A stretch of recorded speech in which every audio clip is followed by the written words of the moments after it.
డబ్బు, అనారోగ్యం, ఉద్యోగం, వ్యాపారం అప్పులతో బాధపడుతున్నారా? వెంటనే జేకేఆర్ గురువు గారికి కాల్ చేసి ఈ వెబినార్ లో జాయిన్ అవ్వండి. హలో అండి, నమస్తే. నేను మీ హరిత అక్కల, emotional wellness coach and motivational speaker. Welcome back to Suman TV. కొంతమంది ఇన్సల్ట్ గురించి అడుగుతారు, చాలాసార్లు వీడియో కూడా చేశాము. బట్ ఇంకొకసారి చెప్తాను, మనల్ని ఎవరైనా చులకనగా చూస్తే, మనల్ని లేదా ఎవరైనా నెగ్లెక్ట్ చేస్తే, మనల్ని పట్టించుకోకపోతే ఆ పెయిన్ ఎలా ఉంటుందో తెలుసా మేడం మీకు అని అడుగుతారు. ఎమోషనల్ వెల్నెస్ కోచ్గా అయ్యాను అని అంటే ఆ పెయిన్ క్రాస్ త్రూ అవ్వకుండా ఇక్కడ దాకా రాలేదండి. Okay, I know how loneliness is, I know how depression is. నేను ఏదైతే బాధపడ్డానో నాలాగా ఇంకెవరు బాధపడద్దు అనుకున్నప్పుడు ఒక ధైర్యం వచ్చింది. ఆ ధైర్యానికి ఇంకొక లెవెల్లో ప్యాషన్ యాడ్ చేసుకున్నాను.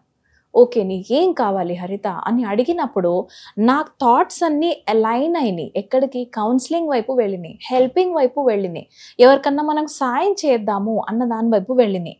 అండ్ నేను కనుక్కునే ప్రొసీజర్లో నేను కోచ్ అయ్యాను. This is an amazing thing. నా గురించి నేను చెప్పుకోవడం కాదు, ఇక్కడ నేనేం చెప్తున్నానంటే అందరి లైఫ్లోని ప్రాబ్లమ్స్ వస్తాయి. రాని ప్రాబ్లమ్స్ అసలు రానే రావద్దు అని మీరు ఒక సోఫా మీద కూర్చొని నేను బ్రౌజ్ చేస్తాను, నెట్ఫ్లిక్స్లో టీవీ పెట్టుకొని ఎంజాయ్ చేస్తాను, ప్రాబ్లమ్సే రావద్దు అని అంటే ఇంకో ప్రాబ్లం వస్తుంది. ఏంటో చెప్పనా? ఒబెసిటీ వస్తుంది, ఫిజికల్ ప్రాబ్లమ్స్ వస్తాయి, మన హెల్త్ పాడవుతుంది. దానివల్ల మళ్ళీ మన మెంటల్ ప్యాటర్న్స్ చేంజ్ అవుతాయి. ఇంట్లో నుంచే మనకి అలా తిని కూర్చోకపోతే ఏదైనా పని చేయొచ్చు కదా అన్న ప్రాబ్లమ్స్ స్టార్ట్ అవుతాయి. Yes or no? సో రోజు మొత్తంలో మన జీవితంలో ప్రాబ్లమ్సే రాకుండా ఉండాలి అని ట్రై చేయకండి. Let the problems come. అలానే ప్రాబ్లమ్స్ని మేనిఫెస్ట్ చేయండి అని కూడా నేను చెప్పట్లేదు. కానీ లైఫ్లో ఏది వచ్చినా కూడా రానివ్వండి. నిన్న మా పన్నమ్మాయి అడిగింది, అమ్మ ఈరోజు మళ్ళీ వర్షం వస్తుందంటావా అని.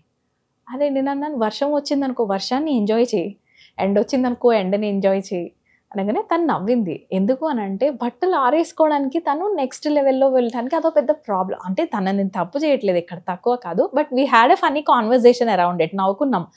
బట్ సి, మన లైఫ్లో వెదర్ చేంజెస్ మనం ఎక్స్పెక్ట్ చేయలేం. Yes or no? మన లైఫ్లో ఎవరు వచ్చి మనతో ఏం మాట్లాడాలి మన చేతిలో లేదు, రైట్? ఇక్కడ నేనేమంటానే, don't be an emotional fool. మిమ్మల్ని ఒకసారి మోసం చేశారు, అది వాళ్ళ తప్పు.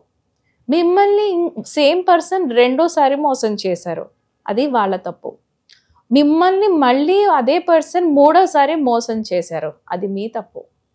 Yes, personally it is to you. ఎందుకనంటే మీలో ఒక ప్యాటర్న్ డెవలప్ అయింది.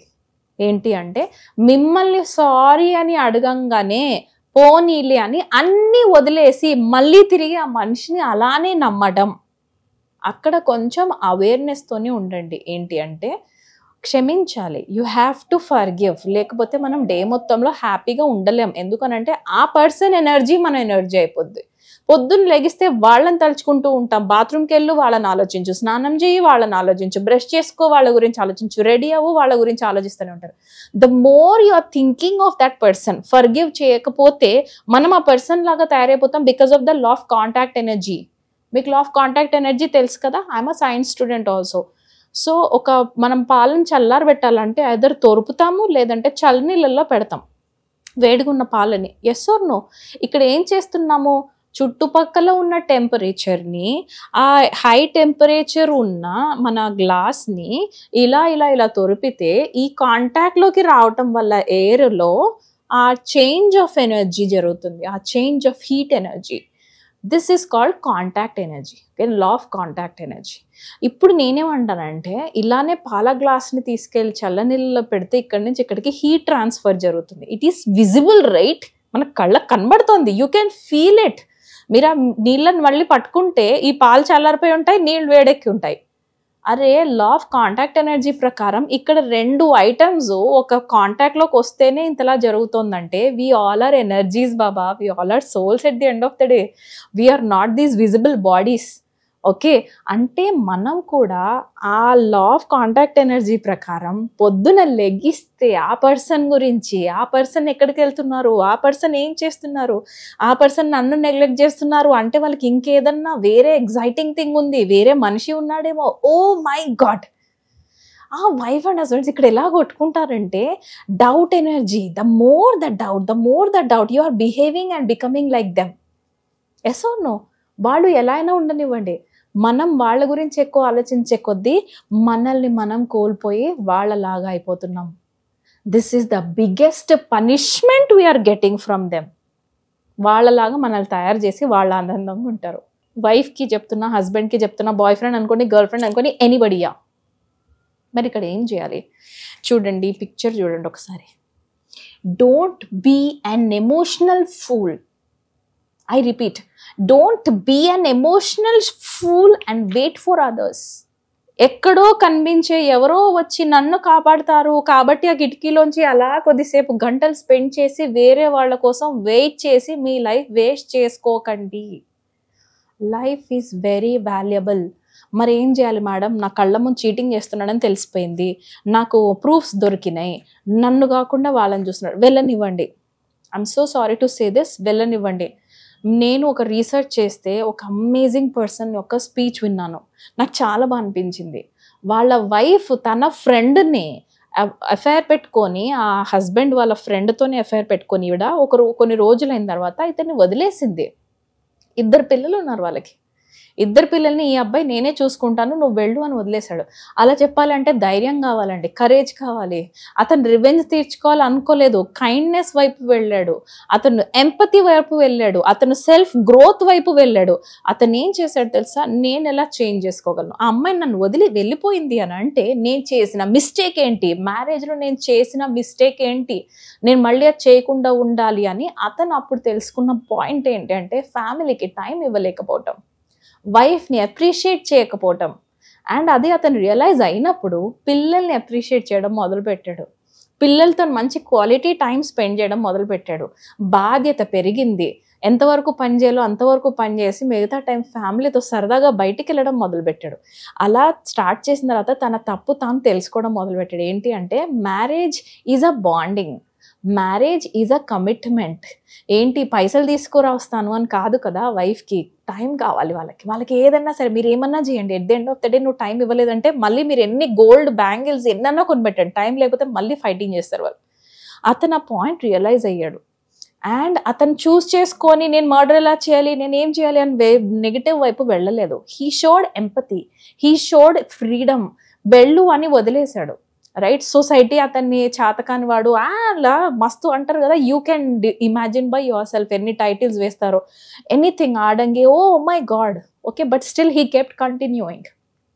అతను చూస్ చేసుకున్నాడు ఎంపతి, అతను చూస్ చేసుకున్నాడు ఫర్గివ్నెస్, అతను చూస్ చేసుకున్నాడు కైండ్నెస్, అతను చూస్ చేసుకున్నాడు అన్కండిషనల్ లవ్ అండ్ సపోర్ట్.